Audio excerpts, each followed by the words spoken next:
नमस्कार, आपका मेरे इस चैनल पर स्वागत है जिसका नाम है गोल्डी कुमारी। मैं अपने इस चैनल पर मिस्टर रॉबर्ट कियोसाकी द्वारा लिखी गई book rich dad poor dad के वीडियो बना रही हूँ। रिच डैड पुअर डैड वह बुक है जो हमें हमारे पैसों से संबंधित ज्ञान को बढ़ाने में मदद करती है। अगर आपको अपना और अपने बच्चों को पैसों से संबंधित ज्ञान देना है तो आपको एक बार ये बुक अवश्य पढ़नी चाहिए। पर अगर आपके पास इस बुक को पढ़ने का वक्त नहीं है तो आप मेरे चैनल पर इसके सभी वीडियो देख सकते। मैंने अपने चैनल पर इस बुक को पढ़ के बनाए हैं। आप चाहें तो इसकी ई बुक भी अपने फ़ोन में इंस्टॉल कर सकते हैं और इसे पढ़ सकते हैं। आज के इस डिजिटल युग में हमें अपनी ज़रूरत की सारी चीज़ें आसानी से उपलब्ध हो जाती है। तो मैंने अपनी पिछली वीडियो जहां छोड़ी थी वहां से आगे मैं शुरू करने जा रही हूं। आज मैं अध्याय 4 शुरू करने जा रही हूं जिसका शीर्षक है टैक्स का इतिहास। रॉबर्ट आगे लिखते हैं कि एक बार जब हमें यह ज्ञान मिल गया कि पैसे के हमारे लिए काम करने में कितनी शक्ति है तो इसके बाद वे चाहते थे कि हम वित्तीय दृष्टि से चतुर बने और किसी चीज या व्यक्ति को खुद को धक्के मारने की अनुमति ना दें। अगर आप अज्ञानी हैं तो आपको आसानी से डराया जा सकता है। अगर आपको ज्ञान है कि आप किस बारे में बात कर रहे हैं तो आपके पास लड़ने का अवसर है। इसलिए वे चतुर टैक्स अकाउंटेंट्स और वकीलों को इतने पैसे देते थे। सरकार को टैक्स देने के बजाय इन लोगों को पैसे देना सस्ता पड़ता था। उनका मुझे सिखाया सबसे अच्छा सबक यह था, चतुर बनो ताकि कोई तुम्हें इधर उधर धक्के ना मारे। वे कानून जानते थे क्योंकि वे कानून का पालन करने वाले नागरिक थे और इसलिए भी क्योंकि कानून की जानकारी ना होना महंगा साबित हो सकता था। अगर आप जानते हैं कि आप सही हैं तो आप पलटकर लड़ने से नहीं घबराते, भले ही आप रॉबिन हुड और उसके मैरीमैन गिरोह से लड़ रहे हो। मेरे उच्च शिक्षित डैडी मुझे हमेशा प्रोत्साहित करते थे कि मैं किसी बड़े कॉरपोरेशन में कोई अच्छी नौकरी खोजूं। वे कंपनी की सीढ़ी पर चढ़ने के लाभ गिनाते थे।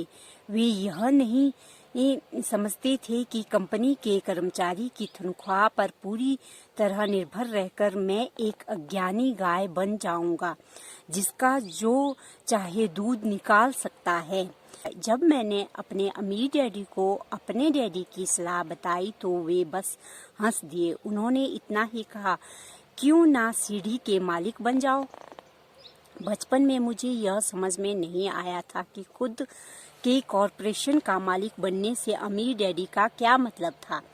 यह एक ऐसा विचार था जो असंभव और भयावह लग रहा था। हालांकि मैं इस विचार से रोमांचित था, लेकिन मेरी अनुभवहीनता मुझे यह कल्पना नहीं करने दे रही थी कि किसी दिन वयस्क लोग मेरी बनाई हुई कंपनी में काम करेंगे। मुद्दे की बात यह है कि अगर मेरे अमीर डैडी नहीं होते तो मैं शायद अपने शिक्षित डैडी की सलाह पर ही चलता।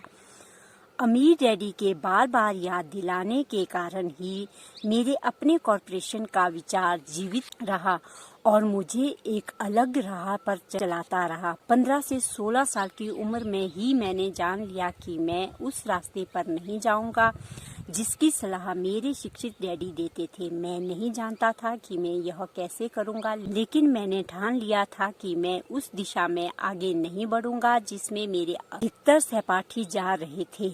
इस फैसले ने मेरी जिंदगी बदल दी। तो जब मेरी उम्र 25 के आसपास हुई तब मुझे अमीर डैडी की सलाह में ज्यादा समझदारी नजर आने लगी।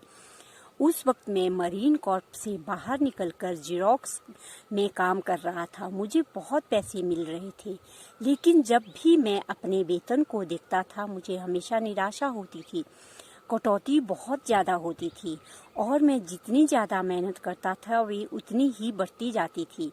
जब मैं ज़्यादा सफल हुआ तो मेरे बॉस मेरे प्रमोशन और तनख्वाह बढ़ाने की बात करने लगे। यह सुनकर अच्छा लगा, लेकिन मैं अपने कानों में अमीर डैडी की यह आवाज़ भी सुन रहा था, तुम किसके लिए काम कर रहे हो? तुम किसे अमीर बना रहे हो? 1974 में जब मैं ज़ेरॉक्स का कर्मचारी था तभी मैंने अपना कॉरपोरेशन बनाया और अपने खुद के काम पर ध्यान केंद्रित करना शुरू किया। मेरे संपत्ति वाले कॉलम में पहले से ही कुछ संपत्तियां थी, लेकिन अब मैंने संकल्प ले लिया था कि इस कॉलम को ज्यादा बड़ा बनाने पर ध्यान केंद्रित करूंगा।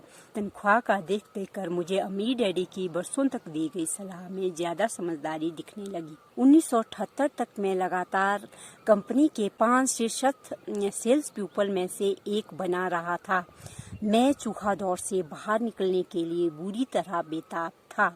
आज के लिए इतना ही। अगला पार्ट अगले वीडियो में। अगर आपको इस बुक में आगे क्या लिखा है वो जानना है तो आप मेरा ये चैनल सब्सक्राइब कर सकते हैं और घंटी का आइकन दबा सकते हैं ताकि आपको समय पर मेरे वीडियो की नोटिफिकेशन मिल जाए।